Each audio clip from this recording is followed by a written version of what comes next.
in, can people just say in the chat, uh, what do you think a Ned is? Or what is your feeling towards becoming a Ned, if you know what it is?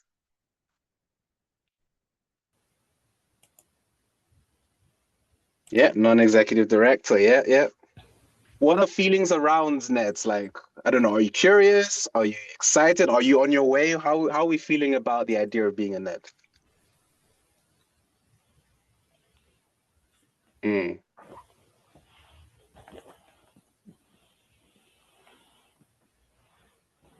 Yeah, I love that, Joel. An expert in a certain field that joins a board to advise on their expertise. Yes, we're gonna get more into this. Awesome, awesome. Thank you everyone for joining. For the people who have just joined, thank you so much. We're gonna start in like 2 minutes and we're gonna get straight into the conversation to maximize the time that we have today with our two amazing panelists today. Yeah, okay, I like that.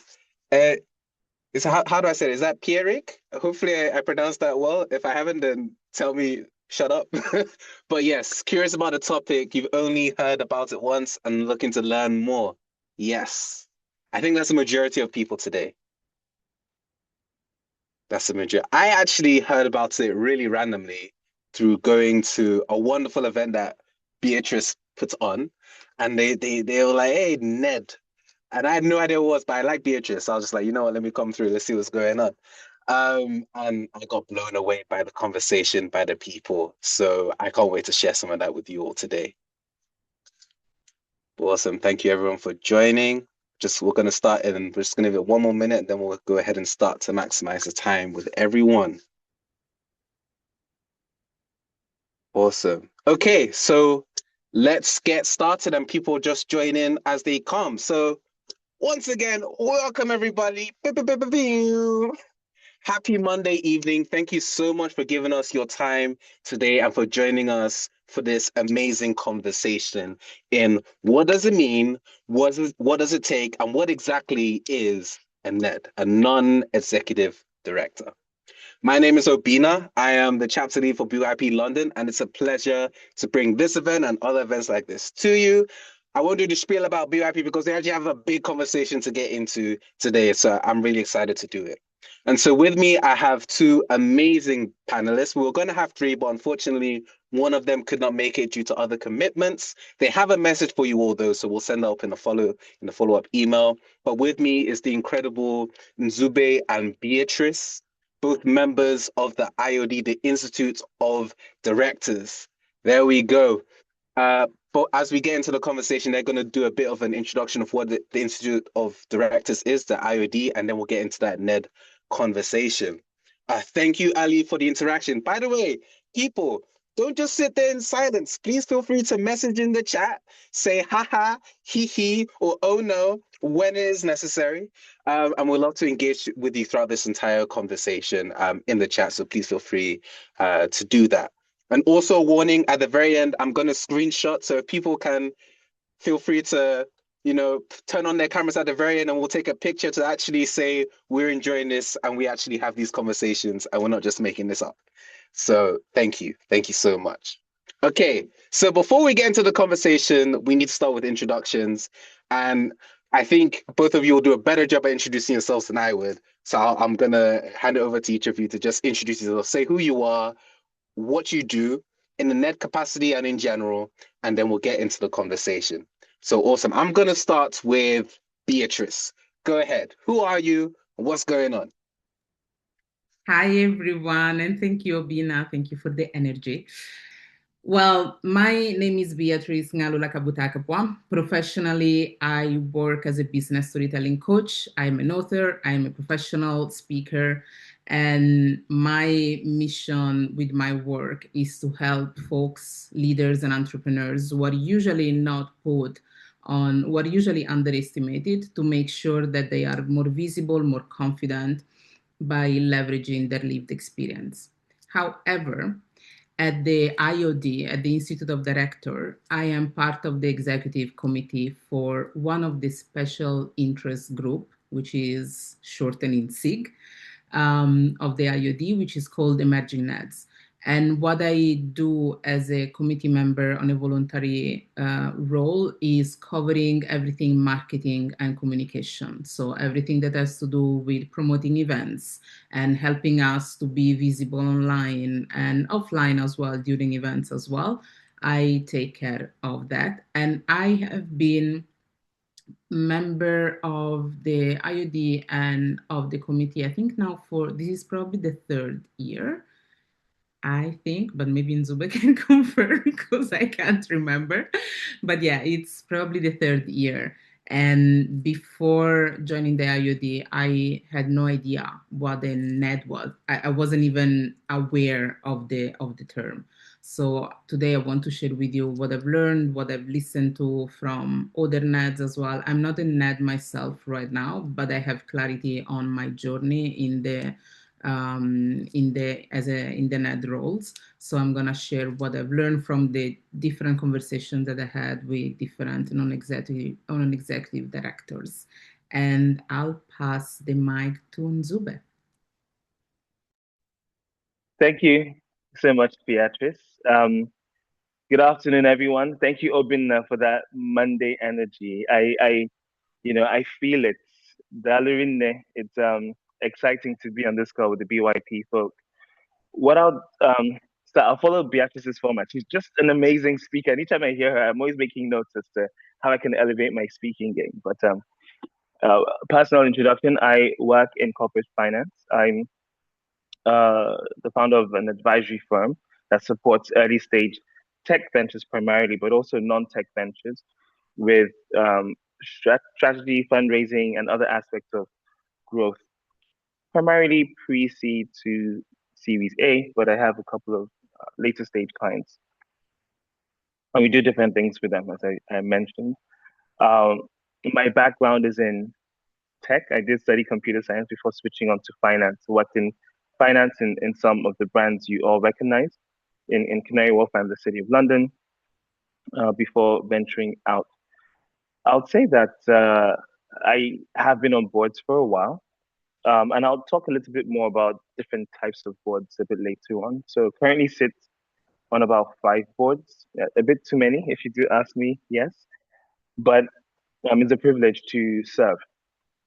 The IOD, I will talk about in a moment as well. So I'm giving you all these nuggets I'll talk about in a bit more detail later on. But the purpose of this particular conversation, as Beatrice highlighted, is because as emerging NEDs ambassadors, we are keen to share more and hopefully illuminate the path for others that are considering their NED journey.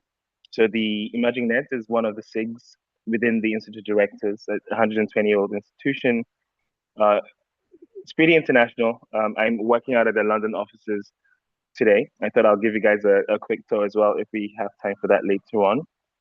But within the Emerging NEDs, we do, like all the other SIGs, focus on the core pillars of the IOD. So that's about connecting with each other, developing, upskilling one's talent, and also influencing. Influence falls more on policy and trying to change the the rules of the game to make corporate spaces a lot more along the lines of what makes sense. Simple example I'll give about the IED before handing over the mic to Obina, who wants to lead this. For instance, if you look at the furlough and the COVID business interruption loans and some of the other specific elements that were pushed through in the emergency bill that came out when COVID hit, those were specific direct recommendations by the Institute directors. So about 75% of those recommendations were views canvassed by our members, our 20,000 strong member base that helped to shape policy. So being a member of the Institute directors or just being on the board in general is a bit more than a status. It's actually, I'll argue that it's not even a status thing. It's just about getting work done and getting work done on a different level. So I'll pause there and hand over to Obinna to share the conversation. Thank you so much. And that was actually the perfect thing. That was a perfect little teaser, a little taster of what this is and what we're talking about and what we're going to do today. Because you are right. It's one of those things where being on boards, it's not just a matter of who I'm on a board, right? It's a matter of the impact that can be made when you have that seat. Because we are BYP for a reason, Black Young Professionals Network. There are not a lot of us on that level. There are not a lot of us around the IOD spheres. So the question is, for those of us who are able to get there, how can we make the impact so that we can follow on and people can follow on behind us? So let's get into this conversation. To start it off, everyone, I want everyone to just please say in the chat, in terms of your career, where are you right now? You know, have you been in your role for like 4 years, 5 years? Are you managers? Are you directors? Just where are you currently in your career? It would be just great to get a lay of the land about who we have in the room so we can tailor the conversation to make sure it's speaking to you. So please feel free to just say in the chat. And if you don't want to put the position or the rank or whatever, then just say how many years that you've been in your role, just so we can have an idea of who's here. That would be amazing.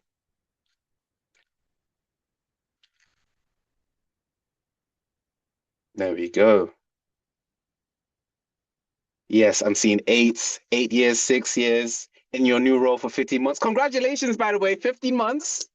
You got through probation. Long time, you know? 9 years, 2 years compliance. I'm loving that. Yes. So we're seeing the time spent. Yes, these are experienced people that have been there, and I love that. I will make sure to have that conversation with you in mind. 22 years. Okay, yeah, I can't. I'm not there. I'm not there. Maybe Nzube, Beatrice, are you guys at 22 years? Yeah, okay, there you go. So this is perfect. This is perfect. So thank you all. So that's great to get to just understand who's in the room and what we're currently doing here. So the first question to both of you, Beatrice and Nzube, are you guys ready? You need to be on point for this one because we have experienced people in the crowd here. Let's start off with just understanding the IOD because you have a specific role in helping develop people to becoming board. So before we go into NEDs, what is the IOD? What do you do? And then from there we can transition into what you do for NEDs specifically and people who are trying to get there. Go ahead. So I'm happy to take the question. Yeah. Okay. Cool. So I joined the IOD about 6 years ago. So this was in February or March 2020. Well, 2020. There was something going on. I can't remember what it was now, but I figured out that at that point, not many people will be going out, and yeah, best to stay in and interact and socialize with other professionals virtually. And the IED was one of those organizations that was a joke, by the way, COVID, everyone, sorry, not to diminish what happened then, but it was a case of having access to more professionals of a certain caliber that would also allow me to continue to grow. It's been around for 120, as I mentioned, 120 years, built around three core pillars, which are to connect, helping other professionals connect with each other, to develop, and the development is more around the training of board members, either prospective board members or actual board members. And the IAD has an academy that focuses on that develop pillar, which I'll talk about in a second. And the third is around influence, which I alluded to earlier. So with the connect pillar, if you're a member of the IAD, you pay a subscription. It's not too expensive. You then have access to the building. You have access to join like micro communities or SIGs. Our SIG has about 2,000 members. I think we're maybe the second or third biggest SIG now. And I co-founded this about 6 years ago. Sorry, Nzube, sorry to cut you off. You were saying the Sure. word SIG. What does SIG mean? Because it's Sigma. It's Sure. No, Sigmund Freud. Beatrice What's mentioned SIG? earlier, so I thought Yes. people were making notes of that. So it's SIG stands for Special Interest Group. So it's one of Awesome. the special interest groups within the IOD. So within the SIGs, you can decide to be focused on a pillar of, so you can be focused on a theme, geography, or a sector. So a theme could be around, for instance, sustainability, or finance and fintech would be a sector, for instance, and geography could be the IOD Kent group. So we have several SIGs that exist. and these are run by volunteers. So volunteers are members of the IOD, not the core IOD staff, but they're volunteers who are members helping to create stronger connectivity amongst members. So that's a connect pillar. Within the develop, it's more around specific training. So if you're based in the UK, and a lot of what I'll reference would be UK centric, so apologies in advance, even though it's quite kind of global when it comes to governance frameworks, but a lot of what I'll refer to would be UK centric. There's a code of conduct, you know, the IOD does promote, and there's a director competency framework, which focuses on knowledge, mindset, and skills. The UK Corporate General Code, UK CGC, does cover expectations from a fiduciary perspective, what directors are expected to know, do, etc.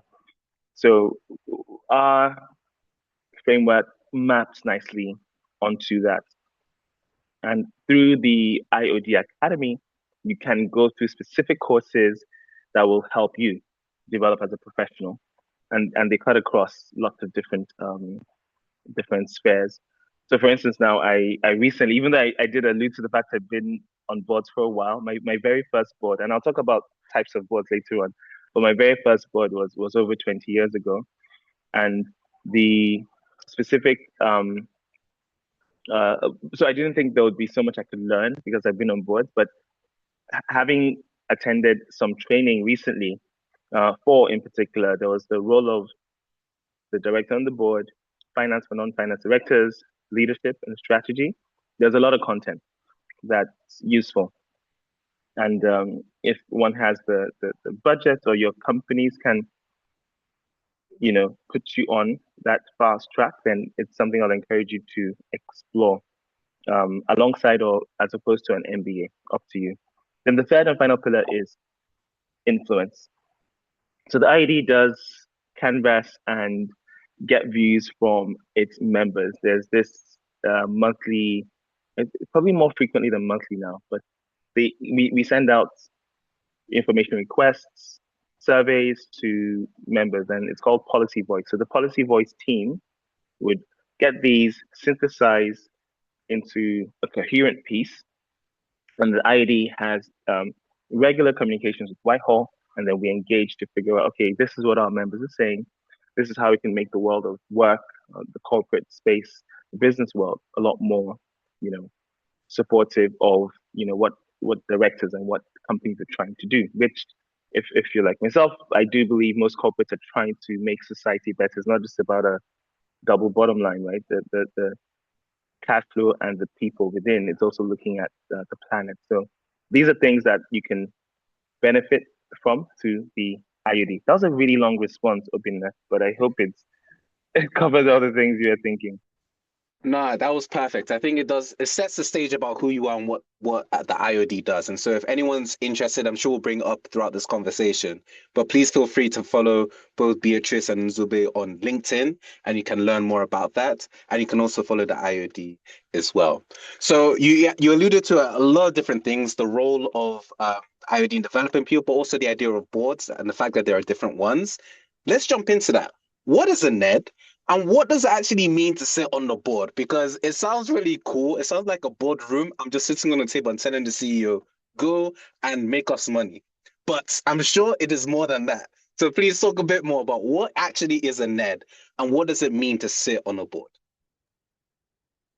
I am not taking fully the question because I am not a NED myself, so I don't want to speak for the actual operational part. So I will delegate the proper answer to Nzube, but I wanted to just clarify a couple of things and also address some questions that I personally had when I joined the IOD. And I remember I joined because another member of the committee, Sheila Ruiz, she was a connection of mine, and once we reconnected after some time, she mentioned that the special interest group, the emerging NEDs, was looking for support in marketing and communication, and then we connected, and I was like, okay, let me understand a little bit more.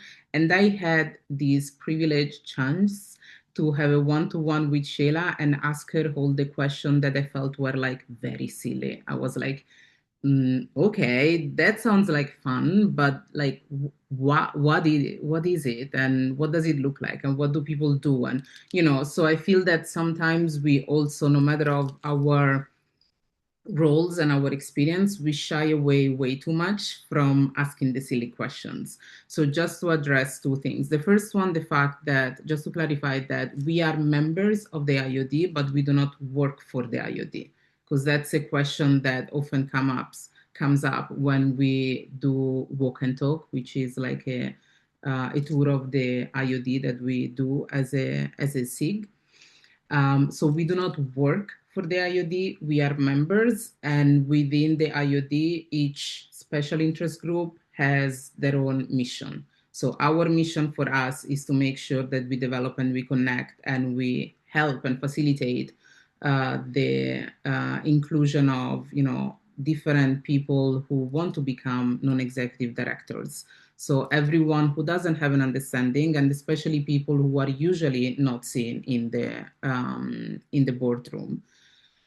So that's one thing. The other thing that I wanted to say is that the way I oftentimes think about the board in comparison to an organization is almost like doesn't sound amazing, but it's almost like a pyramid. So I think about the operational people, and then as you advance in your leadership role, which is still kind of operational, you will have like executive leaders and everything like that. But then there is almost like this group of like this other group that keeps the organization together, and that's the board. And the board doesn't work in the company, but they work. Someone mentioned it at the beginning. There are people who are taking care of deciding the overall strategy and the how and the what and the why of the company. And in order for you to do that, you have to have your own expertise in some way, but you also need to abide to a set number of rules and regulations and conduct as well, which is what Nzube was referring to when he was talking about the three pillars of the IOD, particularly the one about developing. Because there are some, obviously you can be an expert on your own theme. I can be an expert on leadership and storytelling and whatever, but I don't necessarily know how a board works in terms of governance and finance and all the different things and the documents that you have to review. So I wanted you to have this idea of how it works on an operational level in the company, but in terms of the day-to-day kind of work or month-to-month, because also you're not in net every single day, like it's not something that requires all of your time. I am going to pass the mic to Nzube. Everything you right. Hold on. Things I'll ask you that when it comes to sitting on a board, the depending on the company, the roles would vary widely. So probably a good time to talk about maybe three types of boards. So looking at the easiest to access would be, your company.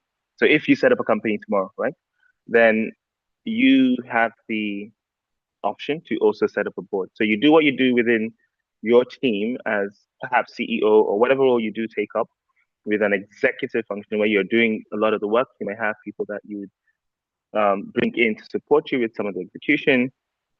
As Beatrice mentioned, if you think of it as a pyramid, then that would be the collective range of, a mission-driven, focused unit, that operates under the entity of that company.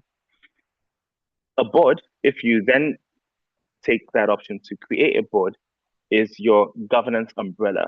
So in that first example, you set up the company, by default, you're on the board. So whether you like it or not, Companies House has you on the board.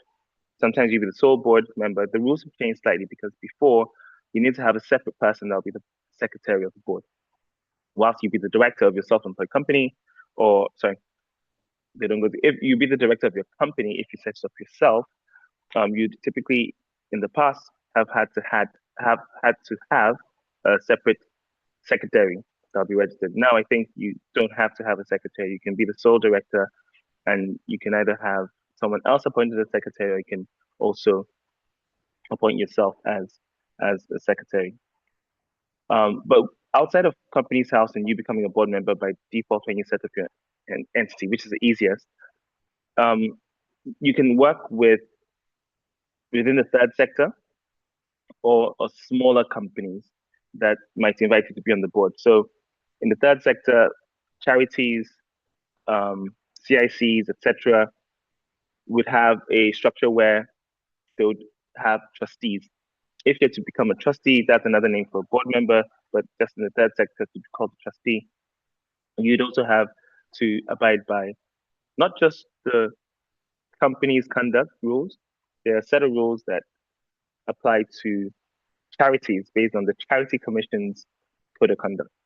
So you need to inform yourself, upskill yourself in terms of that knowledge piece, but also make sure that you're surrounded by people that also know what they're doing, because there could be consequences if you don't get it right, either intentionally or unintentionally. So it's just making sure you have the right cover for that level of engagement.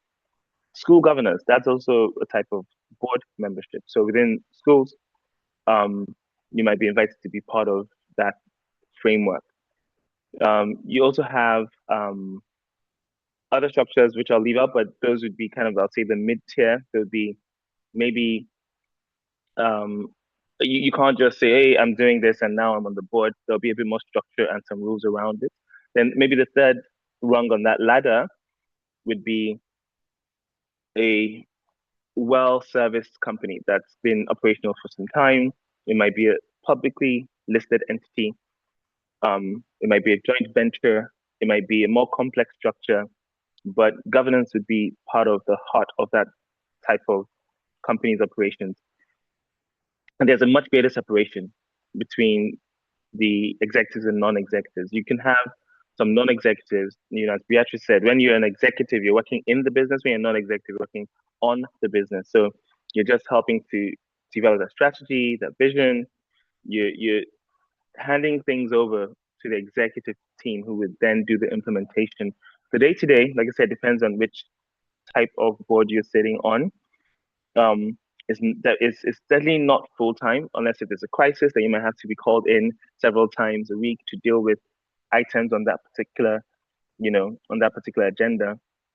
But usually you'd have pre-scheduled meetings each year. It could be anywhere from 2 meetings to 6 meetings a year. It might be more frequent. And then for each of those meetings, you prepare, there'll be papers that will be sent, depending on the domain you focus on. There'll be specific things that you might have to have in place. For instance, if you're in a charity, items like safeguarding, etc., would have to be considered as a standing item. I'll say a lot of board governance is almost like legal work. It's just reading stuff, just making sure you understand what is going on, being a critical friend to the CEO and the executive team, asking questions, offering guidance or pointers, and but you're not doing the work. There's that separation. So it's making sure that you're keeping people honest and you're keeping things structured where possible. Awesome. Thank you, Nzube. We're going to dive a bit more into that. Just to say, everyone, I'm sure questions are coming up as you're listening. We will have a time for you to ask all your questions closer to the end of the conversation, so please hold on to them. But also feel free to utilize the chat. Beatrice is on board, so I'm sure we can answer questions as we go along. But we will have some time after to actually dive into your questions.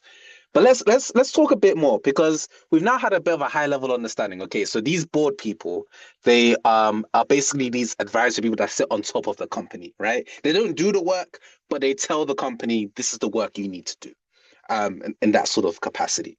So I'm sure that's a very very constrained response to that. But there's a lot more to it. But that's just the general gist. So could you talk a bit more about are there different roles on the board? So, because I remember I used to sit on a student body and I used to be chair of my board, right? And then there was a chair, there was a secretary, there was a head of this thing, there was a head of that thing. Is it sort of similar to that? What are the actual roles that exist when you're sitting on a board? So without getting too technical, there are different types of boards as well. So apart from what I talked about in terms of the size and maturity of the board, different types of boards. And if it's just like an average standard board, you would have some committees, and each committee would be almost like a subgroup, a working group that would help to address a particular problem. So I'll just maybe highlight 3 or 4 of the more common types of committees that exist generally in many boards. And typically each of these sub working groups, right, or committees would have a chair that would help run items on the agenda and then report back at the main board meeting. So when I was talking earlier about between 2 to 6 board meetings a year, that was the core board. But subcommittees would have their own cadence and their own frequency of meetings. Audit and risk, for instance, is a committee that tends to be very frequent because when it comes to fine combing and going through the elements of that particular company to make sure everything is hunky dory, right? And the risks are being properly registered. You ask the executive team questions that usually tends to fall under audit and risk. There's usually a remunerations committee. So remunerations tend to focus on compensation because obviously you have an executive team that are doing the work. You don't really want to ask someone to mark their own homework, right? It's kind of like, oh yeah, I got 100 of 100. So typically the board sets the pay structure. I know recently there was a news headline about a board approving an American entrepreneur's pay packet. So that pay packet couldn't have been done without board approval. So that's part of the remunerations committee that would sit through and advise or set the framework for. I'm not naming any names, Charles. Anyway, so the other committee tends to be around. You have a committee on finance. So finance would be obviously, as the name implies, looking at the cash flow, sustainability elements around how the company makes money, how it spends money, assets on its balance sheet, etc. So finance committee is another really interesting committee. So I'll park those, but those would be specific examples. And depending on the type of company, you may have different types of other committees that would exist. So for instance, I don't know if I mentioned, so at the Africa Center charity where I'm a trustee, I've been a trustee for about 6 years, I'm part of the finance committee, right? So supporting with, financial sustainability, helping out where I can to, prioritize elements around cash flow for the charity and so on. So yeah, what I would also say, just circling back to some points that have been raised earlier around, and this is just my view, I'm sure there are just as many views as there are people in the room, but I think, yes, having core expertise helps get you known for something, right? But being on a board is not really about that core expertise. It's more around being able to govern slash lead and being able to learn and ask questions, right? Because you're not the one doing the work. You'd be challenging the executives that are doing the work in a way that you've gone through the materials, you can come up with critical elements of, okay, this is what I think, or but at the same time, what do you think around that particular item. So I just wanted to mention that. So yeah, having that element of expertise helps with you just being seen as a professional and being invited to participate, because when you've achieved in a particular domain, people are like, okay, that person, they've elevated the game, actually want to work with them, let's invite them to participate in this board. But it's not necessarily a precondition, if that makes sense, to be on a board. Yeah, and there are lots of examples of people who have gotten two boards, without like that kind of specific domain, yeah, experience, if that makes sense. It does. And we're gonna dive into it because I'm sure a lot of people are actually curious. How exactly does one get on a board? Is there a LinkedIn job posting for board of Coca-Cola? Because I want to apply for that.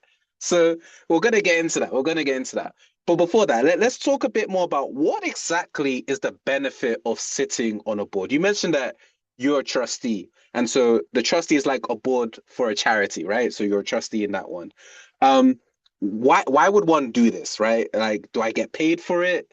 I don't know. Can I go to is it like I've been a PhD? You can say I'm Dr. Obina. Can I now say I'm board member Obina? Does my whole life change?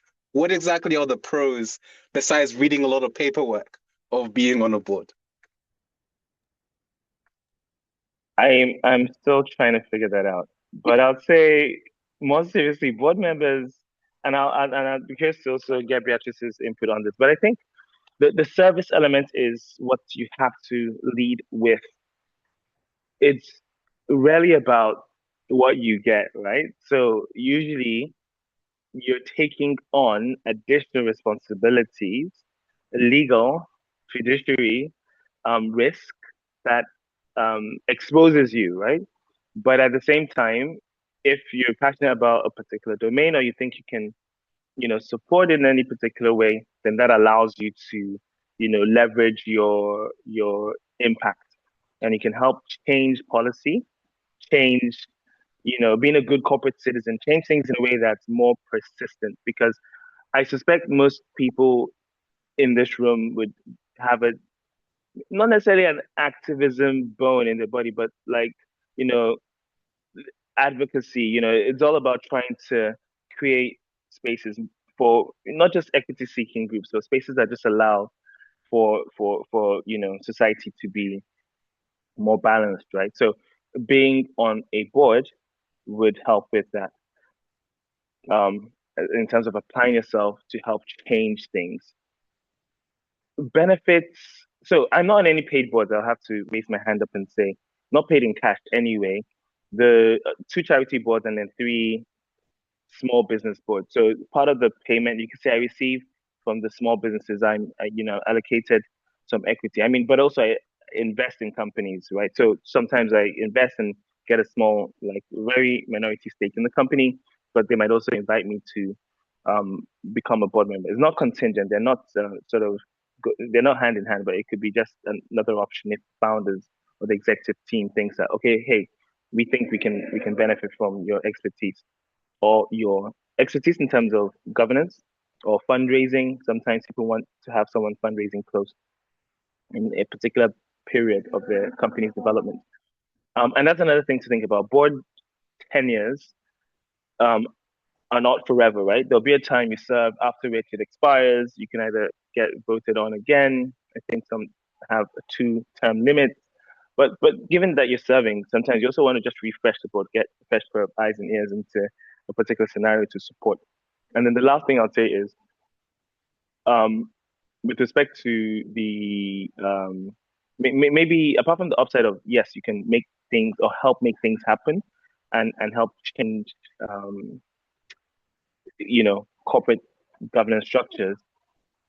If you're on bigger boards, for let's say you're on the board of Coca-Cola, using your example, you will get paid, right? So I don't know the exact number, but it could be anywhere between 30 and maybe up to 100 grand, or maybe even more a year for those meetings you attend. But remember, you're also going to be the person if there's glass found in a can of Coca-Cola and someone decides to, scandalize the company, you'd have to figure out, make sure you have a strategy to, manage things that are highly, that could affect your company, that sort of thing. So thinking about the risk, thinking about the service would be the first way to lean into it, and not necessarily benefits. If you're looking to make money, be an entrepreneur.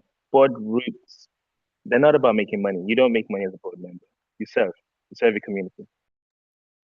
Yeah, thank you for that, and thank you for clarifying that as well. The facts, what's the actual real purpose of being a net, right? It's serving the community. It's making an impact outside of what you can do on your day to day.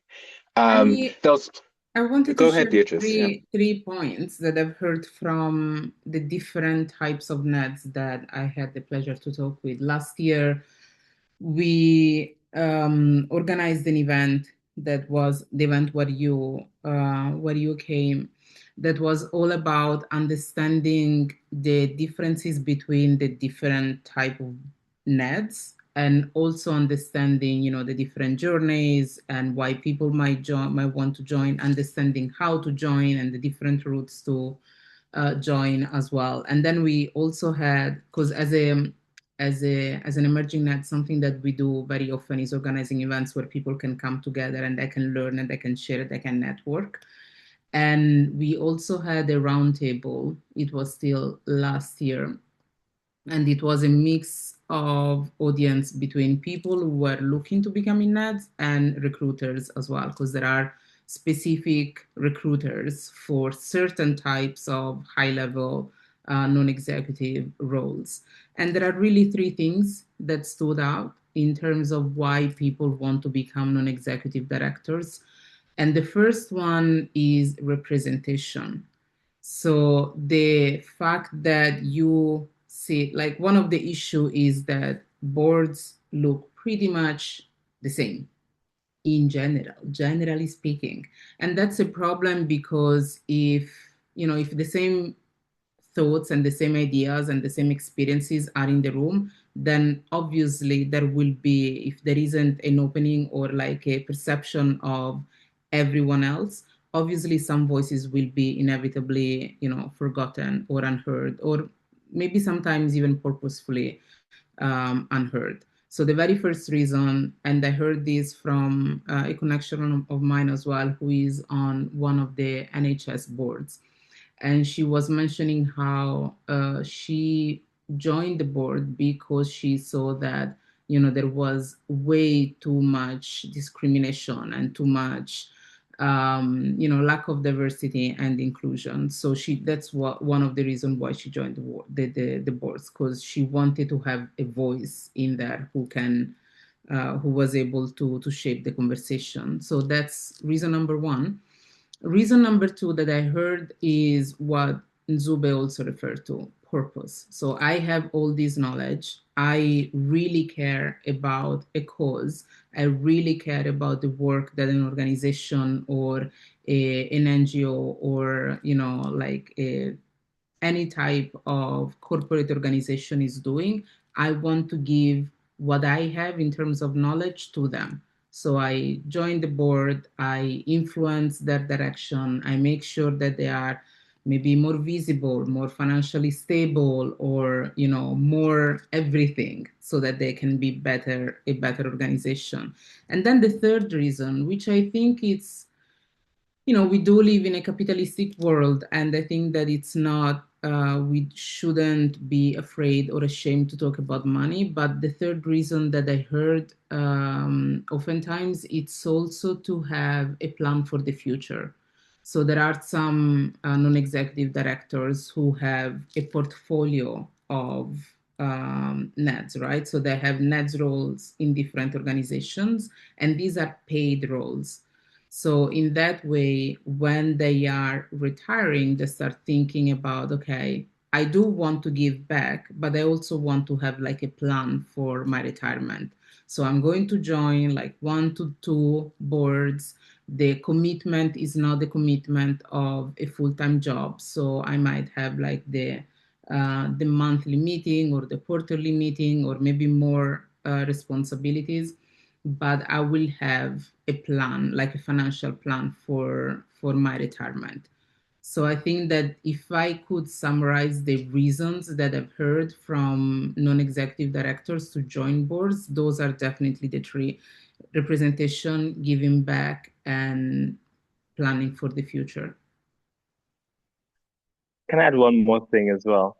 Because something else that does happen in many corporates, and this is probably what, if you work in a large corporate, what you're thinking about, is that people are put on a fast track to leadership, and certain people are sponsored. If your boss thinks, okay, XYZ is a great potential leader, and yes, those metrics are really subjective, but based on those kind of conversations in senior rooms, certain people tend to be put on fast track courses or invited into opportunities or given the juicier pieces of work that give them the opportunity to shine, right? Um, so think, and then those things then compound, and over time, when it gets to, okay, we're looking to build the next level, just below the C-suite, who can then potentially sit on the board, because you may not be on the C-suite in a company, but if you're senior enough, you could be invited to some of the board meetings, either as a contributor or as a shadow board member. The different other avenues to doing that within your corporate. So keep that in mind within your companies. If you don't know your board members, then it's worth, at the end of this session, just go Google your company and say, okay, who's on the board of my company in the UK or whichever jurisdiction you are in, and try to figure out, okay, how did each one of them get onto the board of your company? And that's also an interesting way to better understand some of the routes that might be open to you within your company. Awesome. And that's actually a great segue into this next topic. How exactly does one get on a board? We've heard about what it is to be a NED, the general roles that exist when sitting on boards and the different types of boards that there are, as well as the reasons why people want to join them. But how exactly, if I want to be on a board, how exactly do I do it? Because you said they're small companies, they're charities. So do I just run up to Elon and say, listen, yeah, SpaceX, I'm your guy. Let me do it. And then boom, I'm aboard. Is that how that works? Or is it more literally, I need to find the shadow side of LinkedIn and find the job apps and apply there? I think Beatrice also mentioned there are specialist recruiters for these sorts of roles. What is that world and what's the pathway to get in there? And sorry, another tag on there. Sorry, hands up, sorry. There are people here who have 22 years of experience, 10 years, 5 years, 2 years. Is there like a limit or an entryway on the type of experience I need to have before I can try and be on a board?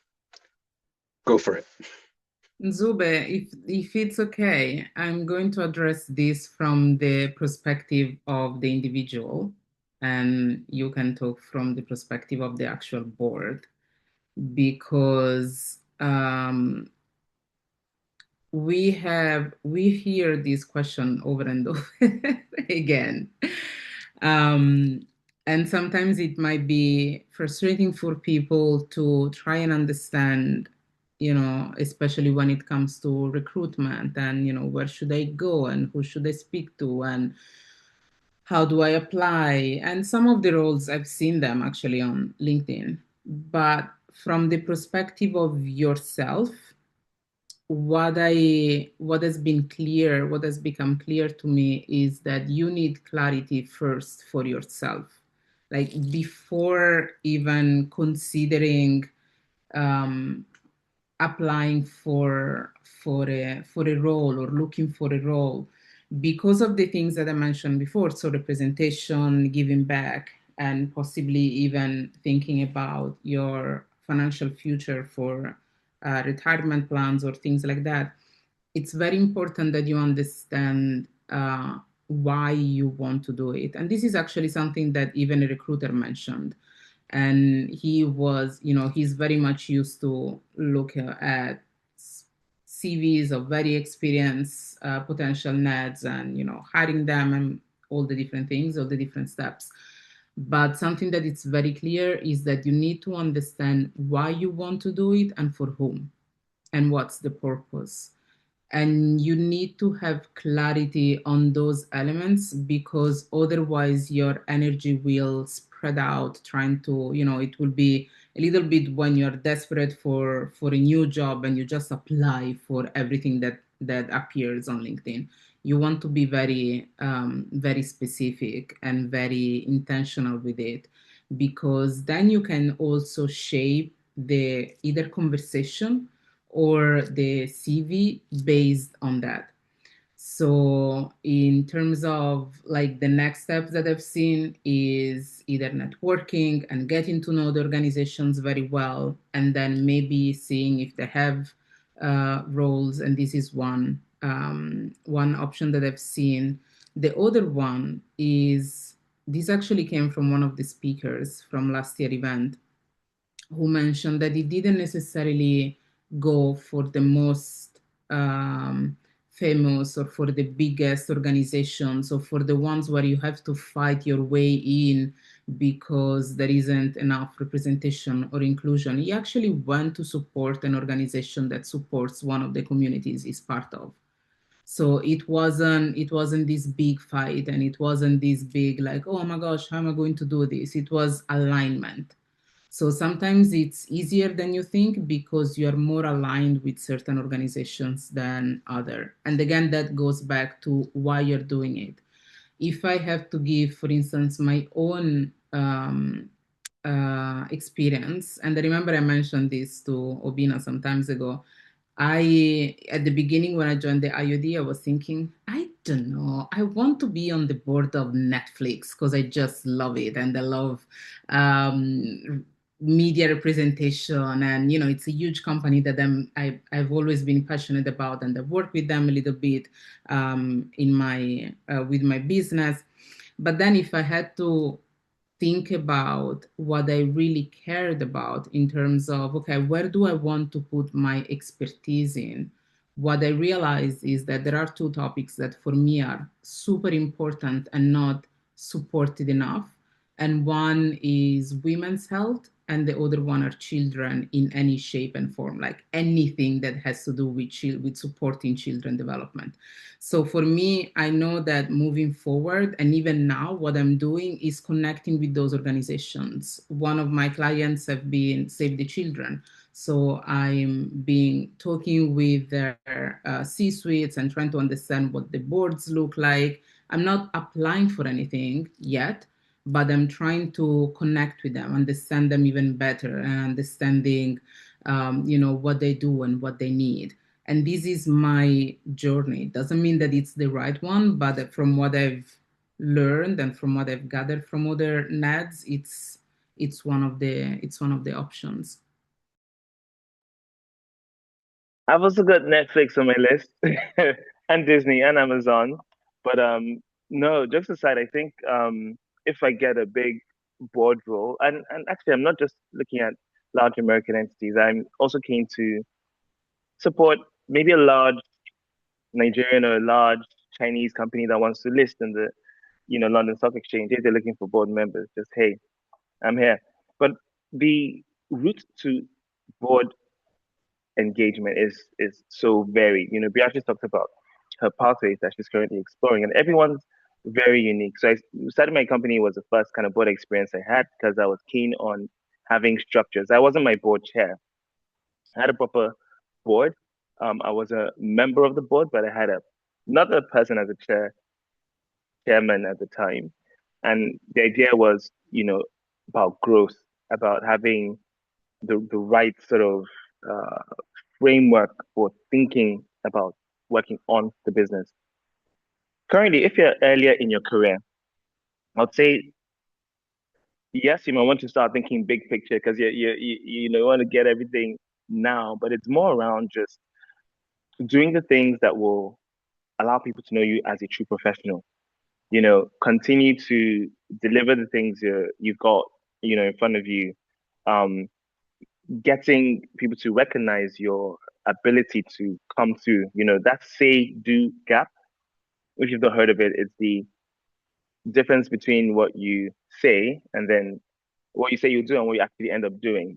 Just if you can close that say do gap as much as possible, so people will know that okay, they're a reliable individual. That helps with getting more people to trust your present opportunities your way. Because remember again, as a board member, you're not the star player. If you're like, okay, you need that main character energy, it's not for you. You're behind the scenes as a board member. Nobody needs it. If they see your name or see your face, that's because there's bad news, right? and maybe you're being listed on some media distribution, because a scandal has taken place in your company. So typically, it's around just being at the back, providing some critical thinking, integrity ethics, asking good questions, and supporting the executive team that are doing the work. If you're looking to test out a board role and you haven't created a company, so first of all, if you're an entrepreneur and created a company, first step, that's easy. Set up a board. You can do it in two ways. First, set up an advisory board if you don't want to have, or you don't have people in your network that are happy to take on the fiduciary responsibility. And also that in itself will give you some guidance as to, okay, no one trusts me enough to be on my board. I thought I was a true professional. That'll help you think more critically about how you present yourself. And then you can set up a proper board. So that's one area if you have your own business. And whatever the type of business is, you do it that way. In fact, taking that analogy a little further, I've heard people talk about personal boards, but that's not what we're here to discuss. Then coming back to the other, like the level 2 type of boards, if it's third sector boards, just put yourself out there. As Beatrice mentioned, a lot of it is down to your connections and who knows you. You usually get these opportunities through, people within your network that see you as reliable. I remember, so one of the companies I'm on the board of is an energy company in Nigeria, and that was through a family member. They're like, Unzube, you're one of the most reliable people I know. Can you help with X? And I'd been helping them a bit with that company and certain things. So when they're looking to build out the board, it was like, okay, let's see where we can get you involved. So you kind of pay it forward. You don't ask for a board role to prove you can pay it forward. You prove yourself by paying it forward, being supportive of a cause or mission or company over time, and then sometimes that might result in an invitation to join the board. So being a great executive first, building a network and reputation, getting a role, and then that could lead to this. If you're looking for specific platforms, there's a company called The Four, so FORE, The Four, and they're fantastic for third sector roles on boards. So they have a ton of charities and other organizations that are looking for volunteers. So that could be a good way to start to kind of build some muscle, because when you are getting onto, if you're trying to apply to I don't know why you would, but if you're going to a SpaceX or Tesla to become a board member, the governance muscle is something you have to be able to prove that you've done many a time. At one point, I did consider being on the, I don't know that anyone's going to invite me, Twitter UK, until it was acquired. And then at that point, I realized governance, if it's an optional for an entity, then I'm not really interested, because governance has to be, what that company maintains and what honestly would respect. Because if it's kind of lawless in the corporate sense, then it's a board of governors or directors or non-executive directors are not necessary. It's all window dressing. Awesome. The name of the company, The Four. Thank you. Hilton, thank you. Yeah, so that's someone just asked in the chat, what was the name of the website? The Four, FORE. Thank you both. Oh, sorry, Beatrice, did you want to add something there or no? Okay, perfect. Thank you both. And I love Beatrice. I love how you kind of stuck out the different parts of why one would go to it and your current journey and your way of going through it, because you're on that journey, and that's literally what part of it is, right? That networking, those conversations, building trust, which is what Nzuba you were alluding to with that gap, right? Is can you actually build people who trust you? I have my own company. I didn't think about building out a board. Now I'm like, okay, but now I'm a bit scared as well, because do people actually trust me like that? I don't know, but we'll find out. For people who don't know, so I'm currently on a board as well. I just joined in January, and that process was I was part of the community. I was speaking with the organization for quite a bit, and then they said they're looking for new board members, and I spoke with some people about my experience, and they were just like, get on, and then boom, and now it's a lot of paperwork. So there is a lot of paperwork, a lot of reading, but it's just a lot of really good stuff as well. We're approaching that time. Thank you, people, for your claps. We're approaching that time now where we're going to start asking you to give us your questions so you can pick brains and understand more as well. There is no stupid question unless you ask what is their names, in which case I have a problem with you because their names are right there. That is pure laziness. Do not do that one. Okay, awesome. But let's talk a bit more. So, um, we talked a bit about how to get on it and like the ways to go about it, the different types of boards that exist, and all of the above, what it can do for your career and all of that. I want to talk about two things. One is more the emotional, am I ready to be on a board?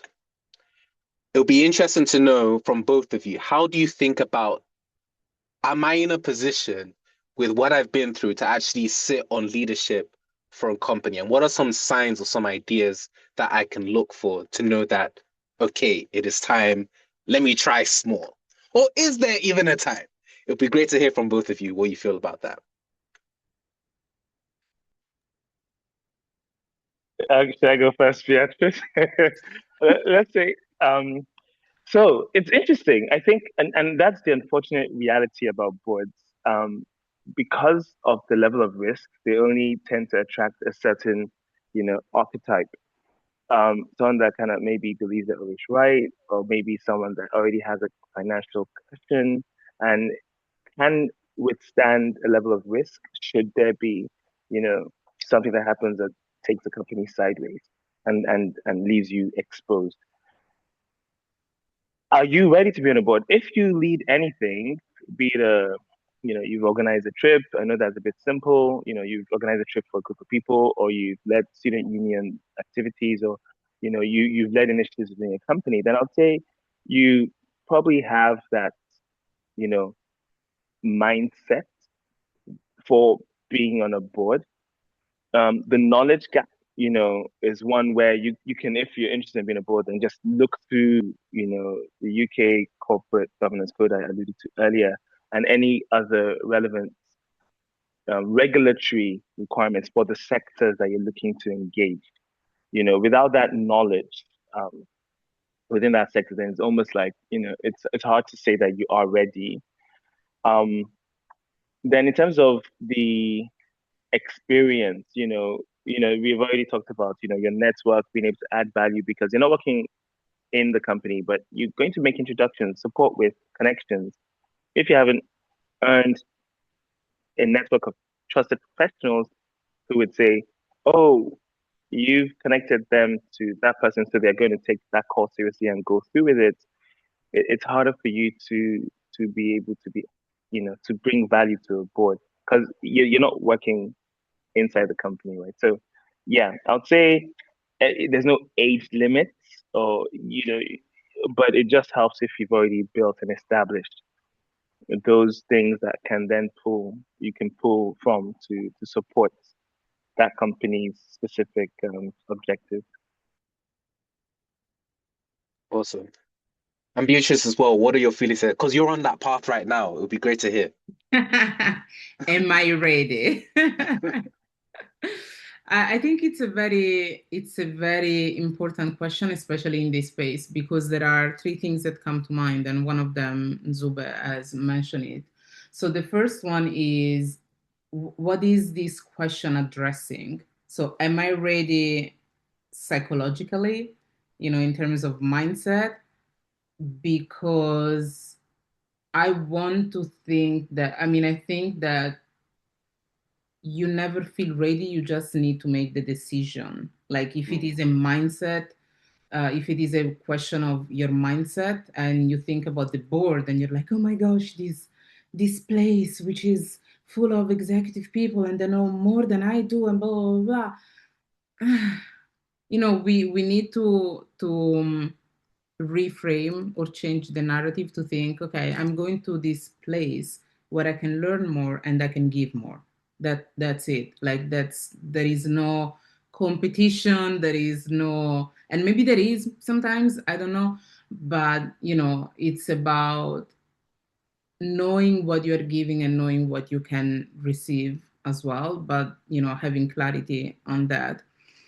Another thing that was mentioned by one of our keynote speakers last year was time commitment. Because when I, for instance, think about, am I ready right now to be on board? I would say no, because in terms of time commitment, I don't have that availability right now to be on board, even if it doesn't require, 40 hours a week or less. I know that right now I will need to stretch myself to find the time. And I don't want to do that. I cannot afford mentally and physically to do that. So I would say that first of all, you need clarity on your purpose and on your time commitment. And that's one thing. The second thing is what I mentioned about confidence and about mindset. Are you ready? There are some, I've heard so many times that when it comes to joining boards, there are some people who are inevitably underestimated. Young people, so difficult to get them on boards because the assumption is they don't have enough experience. Women, and I remember someone mentioning, for women, it's easier if you get a qualification first, because then people take you more seriously. It's an annoying statement, but it's something that it's part of some of the reality of things.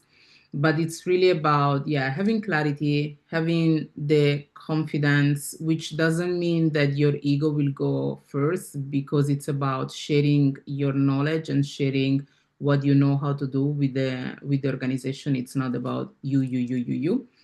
And then the third thing is actual knowledge and experience, and not just the actual operational knowledge or experience, but also the experience of what the board looks like and what are the things that people do, what are the challenges, what are the conversations, what are the different ramifications of being on the board. And I feel that right now, for me, I have the confidence in terms of I don't fear being on a board. And I don't feel like I'm less than anyone else who can sit on any board that I would like to sit on. I know I'm clear on the purpose, and I'm also clear on the fact that right now I don't have the time. And what I've been doing since joining the IOD has been gaining the knowledge. So asking people, discovering more, reading more, and understanding what it looks like to be on the board, understanding the language as well. Like one of the words that I still hate to some level, it's governance, because for me it's such a theoretical word, but it's something that is part of the vocabulary that you use when you are on board, right? So you get to understand better what that looks like in practice. And that for me is a little bit like the educational bit. So I would say that when it comes to understand whether you're ready, there are these three things: your knowledge, your mindset, and your confidence, and your clarity. Can I add just one more thing? Sorry. Go So for it. everything you said is spot on, and I love, well, not quite a thought, but maybe just some supporting one of the points you made before you summarize the three things. I loved how you mentioned, you know, what do you say? It's like I can't remember how you put it, but doing something, just do it anyway. You don't need to be fully ready. So if I can stretch that a little bit, it's like being a parent, right? In some ways, yes, I guess biologically you could become a parent as a teenager, as a young teenager, or depending on what where you live in the world, there's certain age restrictions around, engaging in relationships, etc. But and if you don't know how to change the diaper, you will learn quickly how to change the diaper by the time that the baby arrives. So similar to being a board, I would say maybe from a legal perspective for some boards, depending on again the sector, 21 might be the age, perhaps, or maybe it's 18. I'm not sure I've seen so much around age, minimum ages for boards. But the most important thing is just you're ready, you feel ready, and just like being a parent. Maybe it's not an ideal analogy. I'm not a parent yet, but having um friends that are parents and they say how it's a full-time job, but even though you're not there, you're mentally having to think about your child. That's how these companies are. By extension, you are legally, you have a fiduciary responsibility for that entity. The shared, joint, and collective responsibility that board members and trustees have for the entities that they signed up to. So from that perspective, yeah, I just wanted to bring that up. No one can tell you when you're ready. It's really a personal call. No one tells you, oh, you should have. Well, honestly, we have Nigerian parents. They'll tell you when you should have your child, what date you should have the child by. But it's really down to you, right? So figure that out in terms of your own professional journey. When you feel okay, cool, I'm ready to do this. It's an extra layer of responsibility. Do you have the bandwidth to take it on? I love And that. also something on that as well. Please be ready as soon as possible. No pressure, because there is really a need for different voices on boards, because they are the voices that then influence, like the way I see it, and the reason why I was thinking about Netflix at the beginning, because we believe what we see, right? So if we, or what we see influences our reality, right? So what we see in the movies, in the TV series, in the adverts, and it's the pop culture shapes what happens in reality. There was this study, I used to work as a journalist, and there was this study done before Barack Obama became president of the United States, where they realized that the U.S. citizens would have never chosen a black president if they hadn't seen a black president in a movie. And there was a movie, I don't know if it was with Morgan Freeman or someone, there was a movie where there was a black actor who was a US president. And this is just an example of how, what we see shapes the reality, and it affects it even if we don't realize it. So I know that everyone has their own time, but the reality of things is that we are not running out of time, but we need to, get it together as soon as possible. Also, Nzube, there are a couple of questions about legal and tax stuff that I will leave to you, and they are in the chat. Yeah, we're about to get into people's questions right now, so we'll jump into it. Yeah, I love that. It's not when the baby's being pushed down the delivery room that you start reading about diapers, right? You want to get that beforehand. But yeah, BYP does not endorse teenage pregnancies, so please wait till you're ready. Okay? Yeah? All right. Anyway, questions from the people. Please put them in the chat. And if we move out from these, please also feel free to go on camera and use your own voice. But let's go to questions in the chat. And by the way, Chi, thank you. The movie I referenced Beatrice was mentioning, the movie is 24. I haven't seen the movie, but I'm assuming that's what that 24 stood for. So thank you, Chi. All right. You haven't So seen 24. Oh my God, that's one of the listen, It's a breakthrough series. series. It's a I series and it's amazing. I wasn't allowed to watch TV for a lot of my life, okay? So that's my excuse. Okay. All right, let's get to it. Let's get to it. So, Tayo, do you want me to ask your question or do you want to voice it yourself? Feel free if you want to get off camera, I'll give you 5 seconds. Uh, Please, you can just help me ask the question. Basically, I'm working on something else, sorry, but I'm listening actively. Thank you. Awesome. Thank you, Tayo. Thank you. And it's great to hear your voice anyway, so thank you. All right. Yeah. So, Tayo's question, are there potential legislative and tax risks of becoming a NED in the context of the UK government as an immigrant? I received some proposals on LinkedIn, but I'm quite risk averse considering the policy dynamics in the UK. So the tax element makes me wonder what type of board it is, because really you'd not be making that much. You don't go to a board to page, right? And if they're giving you loads of money for being on the board, then that's pretty suspect. I would say, and I can see why logically many people think it's like, okay, coming to London several times and assuming all buses in the UK are red. So because most people that are on boards are at they've done a lot in their own careers. They've been super successful in fields. They've maybe bought a sole company, set up, exited, whatever. They've been senior executives, so they're wealthy. So maybe when you think, okay, board members, many board people are wealthy, so they must have made their money through being on boards. No, you don't make money from being on a board. It's just something you do to serve, right? So just coming back to tax implications, um, I'll be very surprised if there are. I haven't heard of any tax slash accounting.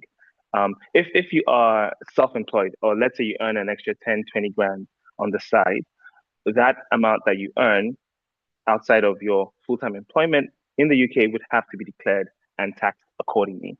So if you have the privilege of being on a really big board and you're earning that amount of money, and let's say you have your own primary income or income streams, and you have a property or whatever else, then you deal with it as you would any other income stream. But it wouldn't necessarily be the earner as such. Then in terms of the other legal responsibilities, yes, there are.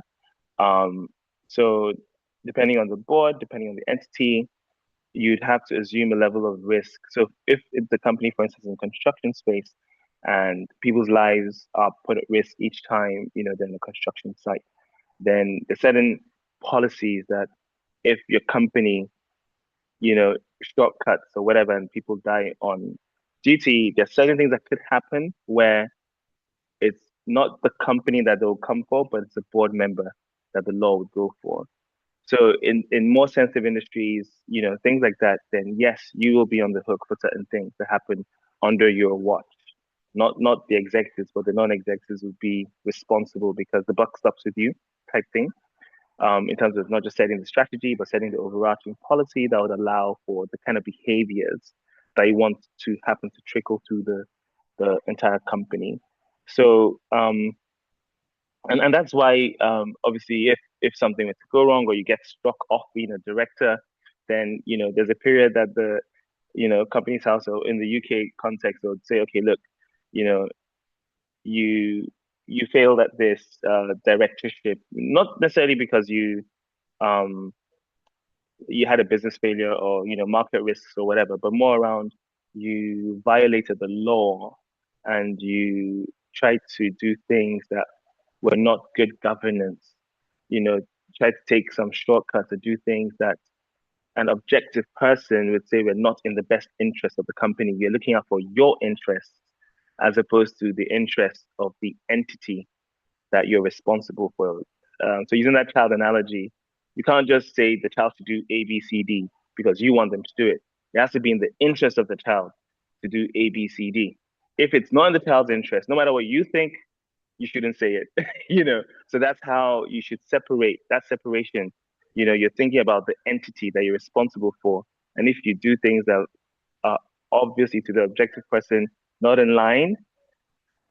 Okay, so for instance, what kind of things would be acting in interest? Not to jump questions, but I'd say, let's say something would be of commercial benefit to you, because you might happen to be an investor, and you know that if you're to buy exposure to a particular, or maybe you already have exposure to a particular asset, and your company is now trying to decide a particular strategy, and then you think, okay, well, you know what? I'm going to nudge that company to go in that direction because if they go in that direction, I benefit. My asset would go up. They can maybe rent my house or they can use stuff that would then benefit me. No, you can't do that. That would be you thinking about what's in your interest as opposed to saying, okay, look at the company. What's the horizon? What we're trying to do as a company? What's in the company's own interest? Not that, oh, my child must be a doctor. My child must be no. What does the child want to be? And then work out the best thing for that particular company and not for you. Awesome. Jewel, we'll come back to your questions because you got a few. Brianna, I'm not sure if I'm saying your name correctly. Do you want me to ask your question? If you want to ask it yourself, you got 5 seconds to jump on and then I'm just going to say it. Hi, sorry. Yeah, you can ask the question on my behalf. It's fine. It's just more of like skills that I can develop before I become a nerd. Yeah. So what are the practical, soft, and business skills that one can learn to develop before becoming a nerd? Yeah, some of the soft skills that I would say are relevant. They are the same skills that you will develop as a leader. So being able to have very great listening skills, as we said before, it's really not about you in a way, and it's not about your ego. Um, so being able to listen carefully to everyone is a active listening is a great skills. Another one as well, as much as you need to listen, you need to be able to voice your opinion as well, which doesn't mean that you have to be the loudest person in the room per se, but it does mean that you need to find an effective, if you are an introvert, like myself, for instance, if you are a person who is usually or naturally quieter, you need to develop your ability to have a voice within those rooms, and not just for yourself, because it's a great skill to develop for yourself, but also because you are there for being a service for the company, right? So if you are not voicing your opinion, if you're not voicing your point of view, you're actually, in a way, robbing the company from your expertise. So you need to find a way to voice that. So I would say yes, listening skills, networking skills, and being able to engage with different stakeholders, with different characters, different backgrounds, different heritage, different ages and genders, and being able to move within those spaces and being able to develop um, your voice, your way of voicing your opinions are some of the things that come to mind for me. Awesome. Thank you. Sorry, Zube, Just for the sake one of more. time, Sure. we do need to move on to the next one. Okay, cool. Can they follow up with Let's you? do the next one. Okay. Yeah. Awesome. Jewel, do you want me to ask your questions or do you want to do it yourself? 5 seconds. You can ask them. Thanks. Cool. We've kind of asked some of them a bit, but just to add, do you think the reputational benefit of being on a board outside of your organization is beneficial to one's overall career? Or do you have examples of this? You asked what was considered the self-interest, but a bit more about the time commitment. What does time look like when you're sitting on a board? It varies. Could be from a couple of hours a month to a couple hours or more a week. In terms of the other elements, actually tie back to what I was going to say earlier, just real quick, persuasion is another good thing to include while you're delivering or building up, because being a team player and all the things I just mentioned, being a team player and being able to get the other members of the board as well as the executive team to buy into your own, as Beatrice said, vocal, you need to express your view, opinions, etc. But getting people to follow that, or to make some healthy compromise as a team, because the final decision that's made is what you're all responsible for. You can't say, oh well, I wanted something else, so if things go left, I'm responsible. You're all responsible. Also, there is something about this that another Nat mentioned, which is when you're voicing your opinion and you are within the meeting, your opinion gets written down in the notes. So even for legal purposes or for the future, there is a track record. There is something that, is showing that you said that you've shared your opinion. Awesome. And just like the first question as well was just, is there benefit to being on a board outside of your company? Or does it make sense just to stay within your company? I think that comes back to what Beatrice said at the beginning, is to your why, right? So it's a personal journey. It's no one can dictate what that looks like for you in terms of your brand and individual. If you're looking to develop a brand, I would say being on a board is probably not the easiest way or the shortest way to do it. Again, it's not visibility as a board member. You're behind the scenes. You're not the main character. The executives are. So it's less about, yeah. So I can't answer that question properly. I'd really, without knowing the person's specific, Okay. Awesome. So we are at time, and I want to respect people's time. Ali, I see your hand up, and I'm so sorry, but I know both of these people are incredible and fun to talk to. So please feel free to reach out to them on LinkedIn and to follow up with your question. But I just wanted to say thank you for your time. Before we leave off, we're going to do some closing notes.